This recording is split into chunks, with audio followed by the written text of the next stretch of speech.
le métier des sexos.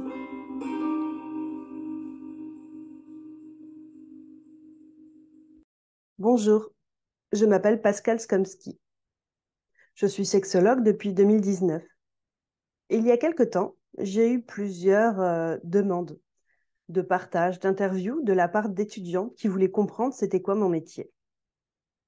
J'ai pris plaisir à échanger avec elles, avec eux, et je me suis rendu compte qu'il aurait été plus judicieux de créer une sorte de catalogue du métier des sexos, car j'ai une certaine manière de proposer mes accompagnements.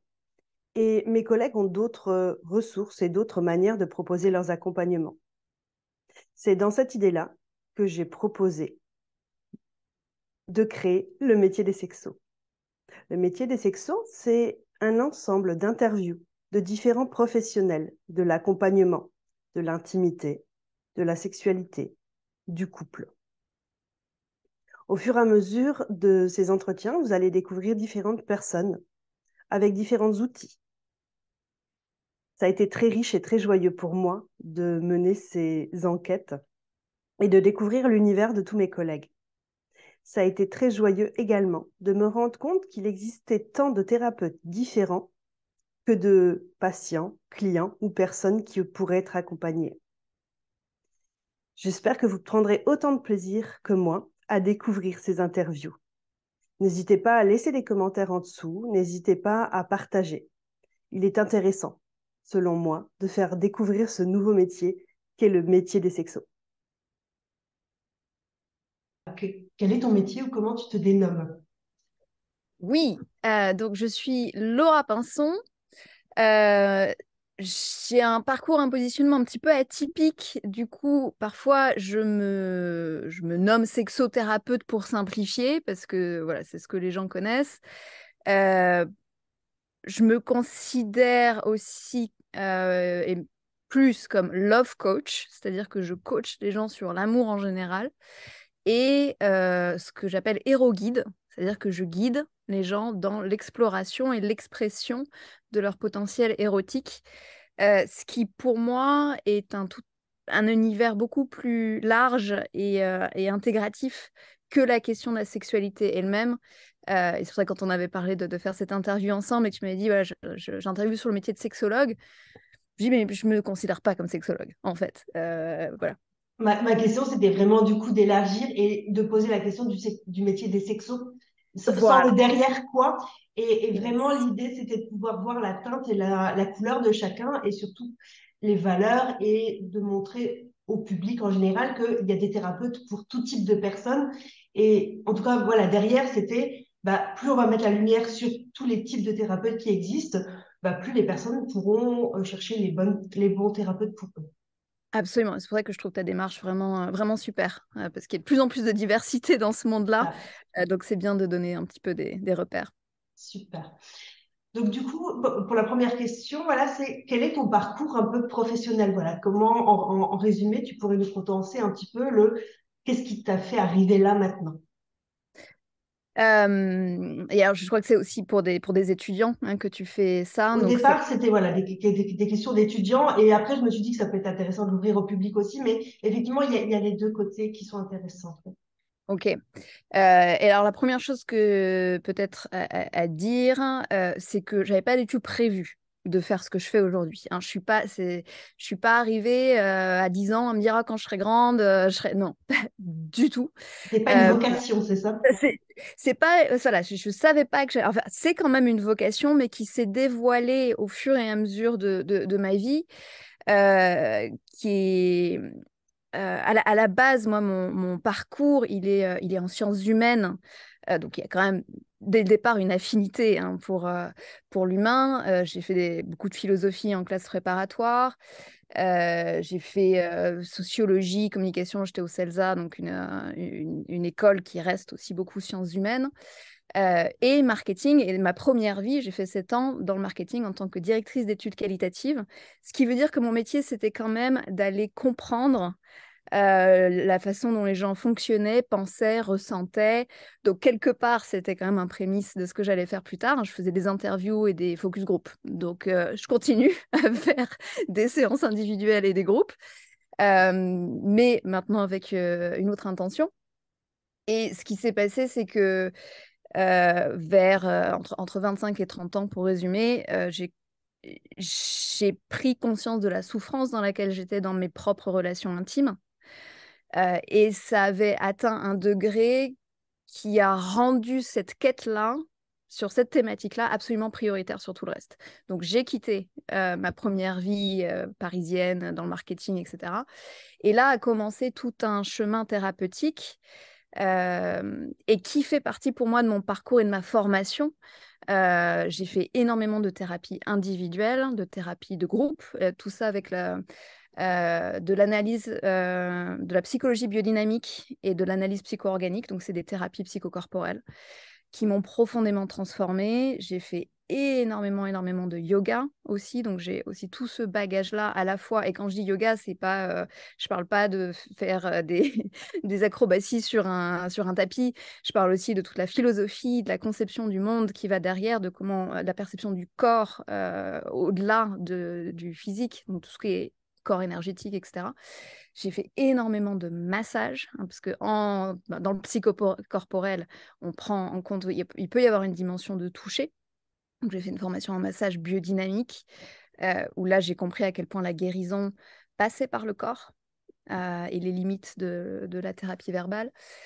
Bon, et puis, voilà, j'ai voyagé pendant assez longtemps en Asie, où je ne ferai même pas la liste de toutes les micro-formations, ateliers, stages que j'ai pu faire, mais pas mal de tantra. Et puis, bon, voilà, plein de choses que j'ai suivies, aussi des mentors aux États-Unis, qui étaient plus sur le féminin. Donc, toute cet univers-là de qu'est-ce que c'est que le féminin sacré, et une autre façon de retourner au corps aussi, et à la sexualité, en tout cas à l'énergie sexuelle. Et c'est de fil en aiguille comme ça, au moment où voilà, j'ai voulu reconstruire ma vie et vraiment comprendre pourquoi toutes mes relations se finissaient mal et pourquoi je me sentais soit forcée, soit frustrée dans ma sexualité, qu'en gros ça marchait jamais, que voilà, je suis allée chercher des réponses partout. Ça m'a mis sur mon propre chemin de guérison. Et bah, c'est assez classique, hein, c'est qu'à force de rencontrer tous ces outils, de voir comment moi je me transformais, bah, voilà, je crois qu'on a un peu tous les mêmes élans de dire ah mais il faut absolument que je transmette ça au reste du monde. C'est pas possible de vivre sa vie sans avoir vécu ça. En tout cas, si on a le même problème que moi, il faut que les gens puissent aussi vivre ça. Et voilà, donc c'est comme ça que j'ai commencé du coup à transmettre. J'ai mis quelques années à vraiment trouver, en fait, à créer ma propre méthode. Ce qui n'est pas le cas de tous les gens qui s'installent en tant que sexo. Donc, c'est pas un passage obligé, mais pour moi, ça a pris cette forme-là de synthétiser les outils que j'avais trouvés et des outils que j'ai créés aussi, et d'en faire une méthode, et donc aussi de former à cette méthode. Voilà. Oui, donc ce que j'entends, c'est voilà, pas forcément un cursus comme certaines autres personnes, fac, et, avec ce diplôme de sexo en poche, mais cette curiosité et puis aller un peu voir plein d'univers différents pour Absolument. assembler à l'intérieur et puis que ça sonne juste. Ouais, c'est donc un parcours très éclectique et atypique. J'ai repris quand même à un moment une licence de psychologie quand j'ai voulu m'installer vraiment en tant que thérapeute, que j'ai même pas terminé, à quel point je me dis mais à quoi ça va me servir quand je commençais déjà, d'ailleurs j'étais en face de clients, patients, comme on veut les appeler.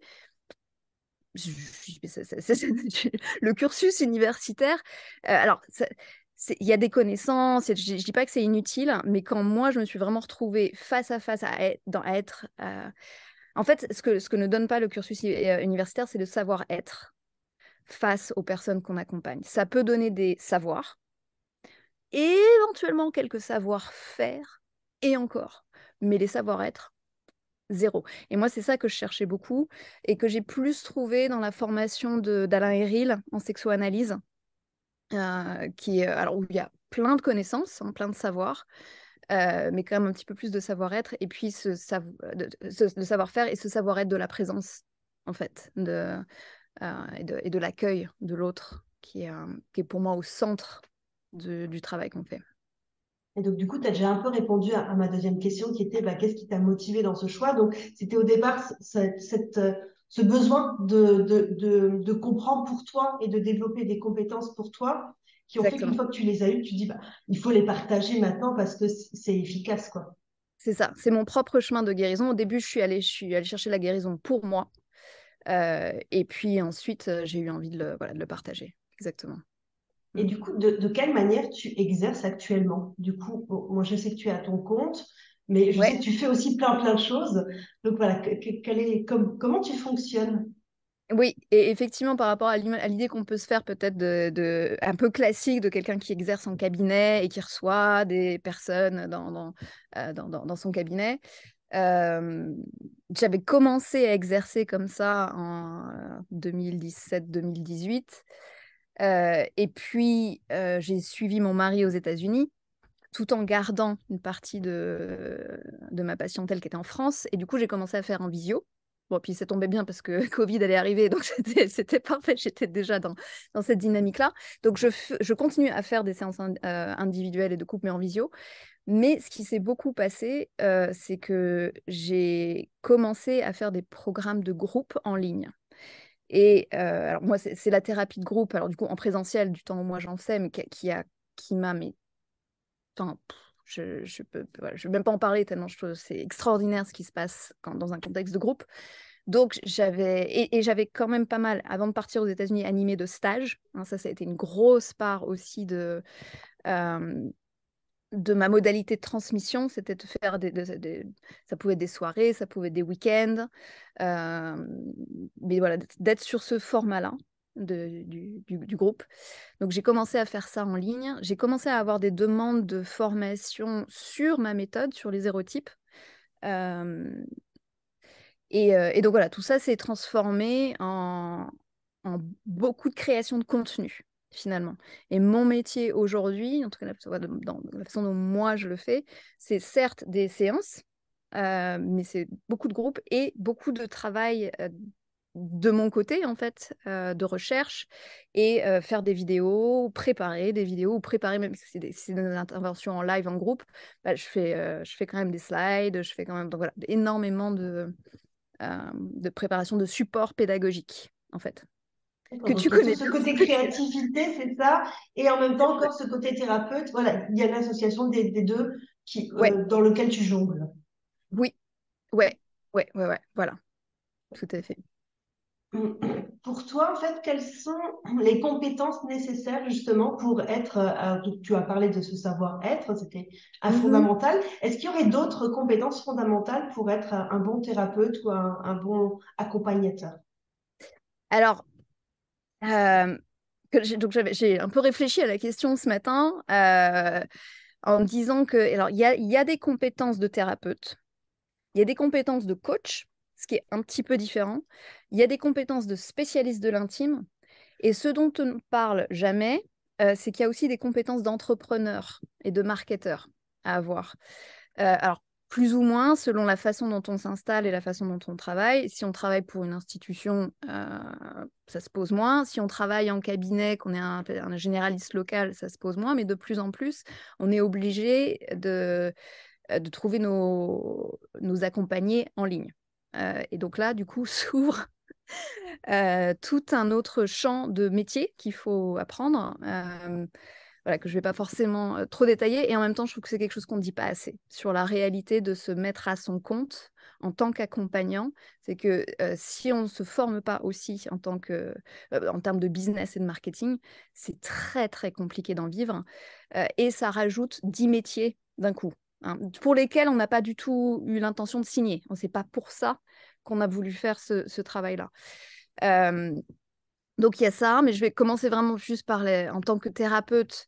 Pour moi, le savoir-être essentiel, c'est le savoir-être de l'accueil, de l'amour. Moi, je dis toujours que même les hérotypes, qui sont l'outil spécifique avec lequel je travaille, c'est avant tout un outil d'amour, parce que c'est un outil qui nous permet, en connaissant le multiple, tout ce qui peut être, de ne pas juger les gens qui viennent nous voir.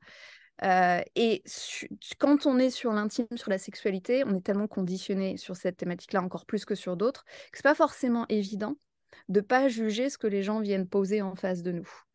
Et de pas dire... Et en plus, les gens viennent souvent nous voir avec la peur de pas être normal. Et malheureusement, je crois qu'il y a pas mal de sexos qui entretiennent cette sensation d'anormalité parce que même ont l'idée qu'il y a une sexualité normale où, en gros, il faut arriver à l'orgasme, etc. Bon, bref. Mais bon, donc avoir cette capacité d'ouverture-là, cette capacité d'accueil, donc d'être vraiment présent, d'écouter avec le cœur aussi, et pas juste avec la tête, et de cette compassion, cette bienveillance. Et moi, je sais que ce qui m'a toujours guérie dans mes propres thérapies, c'est de sentir cet amour inconditionnel de mon thérapeute. Et que j'étais accueillie exactement comme j'étais, sans avoir besoin de changer quoi que ce soit. Et donc, même si j'étais là pour changer, d'être accueillie sans avoir à changer, c'était énorme. Il y a quand même des compétences d'analyse à avoir, et ça, c'est probablement ce qui est le plus angoissant à acquérir, parce qu'au départ, on dit pour l'analyse, encore une fois, il faut avoir des connaissances, et c'est vrai. L'analyse, c'est reconnaître des schémas. Donc, si on a déjà vécu ces schémas pour soi, c'est là où c'est le plus facile à reconnaître. Si on a lu sur ces schémas, voilà. Mais en gros, de pouvoir aider la personne qu'on a en face de nous à mettre du sens sur ce qu'elle vient, pour en mettre des mots. Il y a quelque chose comme ça d'hyper important. Donc, ça veut dire avoir soi-même un vocabulaire, un langage à transmettre.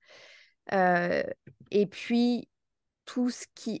Et en gros, voilà, permettre de conscientiser l'inconscient. Pour moi, mon travail de thérapeute, c'est ça, c'est de montrer l'invisible, en fait, ce que mes accompagnés ne peuvent pas voir.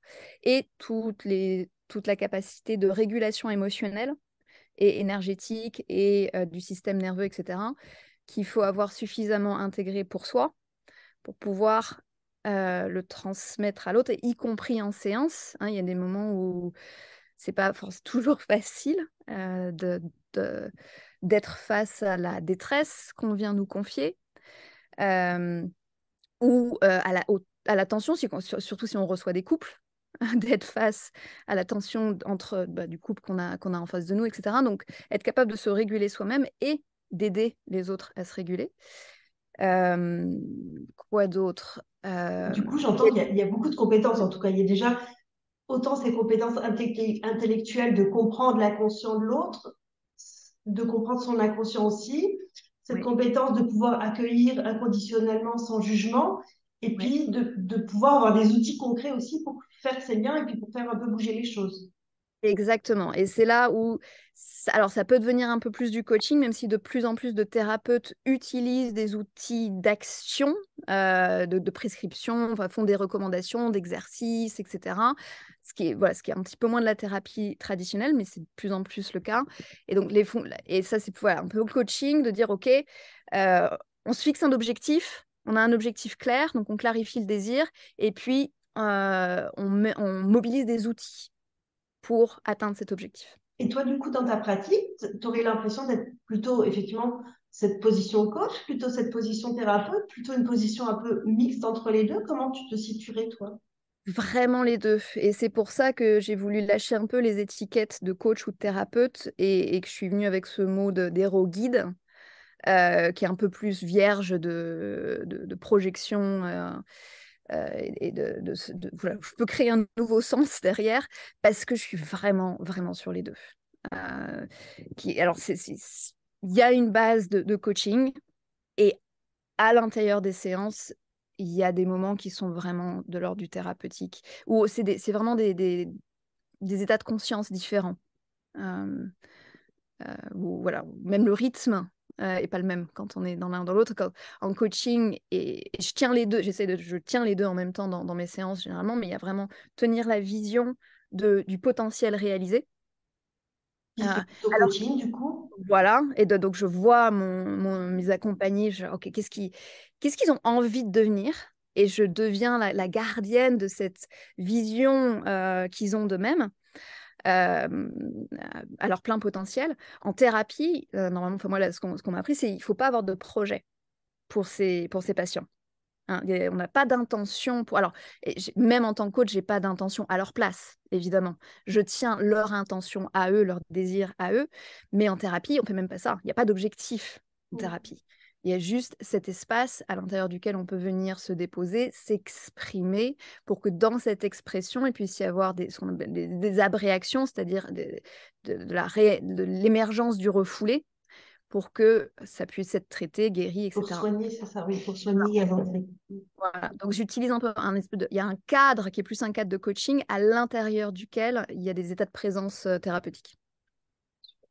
Alors, du coup, tu as aussi un petit peu anticipé l'autre, qui était, voilà, quels étaient un peu les avantages et les inconvénients de notre profession. Donc, tu as parlé effectivement de toute cette facette un peu cachée de l'auto-entrepreneuriat. Tu as parlé également, ce que le public ne voit pas forcément, de cette charge mentale aussi, notamment effectivement quand il y a les couples ou quand il y a des traumas présents. Est-ce que toi, tu verrais d'autres, entre guillemets, avantages et inconvénients à ce métier-là? C'est principalement ça. Bon, autre avantage, mais qui est une évidence, c'est que c'est un métier passionnant et que, enfin, moi, ça me remplit le cœur à chaque séance. Enfin, voilà, quand on est passionné par ça, enfin, je me vois pas vivre ma vie sans ça. Et autre inconvénient, ouais, pour le résumer, c'est quand même hyper challengeant. Hein, c'est pas un long fleuve tranquille. Alors, encore une fois, si on est à son compte, c'est ça demande, et ça, je dirais que c'est à la fois un inconvénient et un avantage. Ça demande un travail permanent sur soi. Ouais, et moi, voilà, je me suis faite avec l'idée que je serais moi-même accompagnée toute ma vie, parce que je ne me conçois pas accompagnée sans être moi-même accompagnée. Et du coup, voilà, je continue à grandir, à guérir. Il y a toujours de nouvelles choses qui se présentent, qui s'approfondissent, qui se mettent en lumière. Voilà, donc si, pour moi, c'est un avantage d'être forcée, entre guillemets, à travailler sur moi de plus en plus profondément. Euh, mais voilà, si on n'est pas prêt à s'investir de cette façon-là, ça peut être un inconvénient. Du Et coup, la ça te partie... permet de faire évoluer, c'est ça? Ça te permet de se faire évoluer soi-même aussi? Ah, complètement, complètement.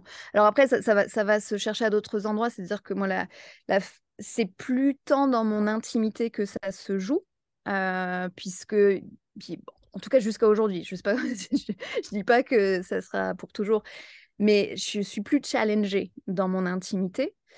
Mais je suis challengée en tant qu'entrepreneur et en tant que leader, du coup aussi, à partir du moment où, et que ce soit leader de groupe, que ce soit que ce soit formatrice, conférencière, vouloir faire créatrice de contenu. Enfin, il y a d'autres rôles en fait qui sont périphériques au rôle de coach thérapeute et qui comprennent chacun leur lot de challenges, qui me poussent à plus d'amour de moi-même, plus de confiance, ou qui viennent me montrer les endroits où j'ai encore un petit peu de mal à m'aimer. Enfin voilà, c'est du coup un travail permanent. Merci. Euh, Par rapport aux connaissances qu'il y a actuellement sur la sexologie et tout ça, voilà, et sur l'intimité, ça déborde dans les médias, ça déborde sur Internet, et parfois on voit de tout et de son contraire. Et une des questions, c'était ben, comment on peut savoir ce qui est juste, tout ce qui est bon, ou enfin, il y avait une question comme ça qui venait se poser de qu'est-ce qu'on fait de tout ce flot d'informations et comment on le traite ou comment on l'utilise. En tant que professionnel ou en tant que grand public? Bah, du coup, la question, elle était un peu ouverte en les deux. Les deux. Parce que j'irais en tant que public, enfin, si je consomme l'information pour moi personnellement, bon, remarque à la limite, ça peut marcher en tant que professionnel aussi. Mais pour moi personnellement, le filtre, c'est est-ce que ça me parle ou pas. Donc de ne jamais prendre ce que je lis pour argent comptant. Bon, alors il y a évidemment vérifier les sources, etc. Généralement, tout ce qui vient de journalistes, même s'ils interviewent des experts, c'est vraiment juste de l'info, c'est pas vraiment de la connaissance. Hein, la connaissance, ça vient de quelqu'un qui a vécu, vraiment, qui a une expérience du sujet qui est à la fois, enfin, qui est personnel ou en ayant vu d'autres personnes vivre les choses. Donc il y a ce critère-là de où ça vient et est-ce que ça vient de quelqu'un qui parle depuis son expérience ou qui parle depuis qui fait circuler de la donnée, quoi. Et puis après, il y a vraiment ce critère de, si c'est personnel, est-ce que ça résonne? Est-ce que ce conseil-là, il allume quelque chose en moi et j'ai envie de l'essayer? Ou est-ce que j'y crois pas trop, mais je me dis qu'il faut le faire parce que c'est écrit, donc voilà. Donc voilà, c'est vraiment de ce ressenti personnel. En tant que professionnel, ça peut être un peu plus compliqué parce qu'on peut ne pas accrocher personnellement avec une information, mais ça peut être quand même un bon conseil pour quelqu'un d'autre, hein, puisque il y a plein de sexualités, d'érotisme différents. Donc en tant que professionnel, c'est ouais, c'est de se méfier de tout, de vraiment, vraiment bien vérifier les sources. Euh, et, euh, et, et d'être en contact avec un réseau d'autres professionnels aussi, je pense, avec qui discuter de tout ça, de ne pas être tout seul face à cette information-là. Mais même finalement, en tant que personnel, ça pourrait se jouer aussi. De dire, bah, Oui, finalement, quand j'entends quelque chose, bah, si je ne sais pas comment le ressentir tout seul, bah, je peux peut-être le partager un peu autour de moi et voir comment ça fait réagir d'autres personnes et voir si ça semble pertinent ou bien si ça alors semble farfelu. oui et non, parce que le danger de ça, et moi je vois plein de mes accompagnés qui font ça, qui en parlent autour d'eux, alors que du coup déjà ont 3 milliards d'avis différents, donc en fait ils sont encore plus paumés. Et en fait chacun donne un avis, un conseil, une opinion qui parle de soi. Et comme encore une fois, on a chacun des érotismes différents, des besoins différents, des histoires, des trajectoires différentes, etc. Ce qui va marcher pour l'un ne marche pas forcément pour l'autre. Donc finalement, le conseil, c'est d'abord apprendre à écouter ses ressentis, Voilà, je pense que développer c'est en ouais, fait cette capacité-là avant de pouvoir traiter les informations finalement. ouais, et de surtout pas se dire qu'il y a quelque chose de normal, qu'il y a une norme, qu'il y a une vérité, et que c'est ma meilleure copine ou même mon thérapeute qui est détenteur de cette vérité. Non, chacun a sa propre vérité. Donc peut-être, voilà, comme tu dis, être à l'écoute de ses propres ressentis, faire confiance à ses propres ressentis, à sa particularité, et croiser. Du coup, voilà, si on va chercher de l'info, aller en chercher un maximum pour croiser. Et une des autres questions, c'était, ben voilà, est-ce que tu aurais une journée ou une semaine type? Donc, tu as dit, effectivement, il y avait les consultes, les formations, le contenu. Est-ce que tout ça, ça s'organise ou bien ça vient au fur et à mesure du flot Et de...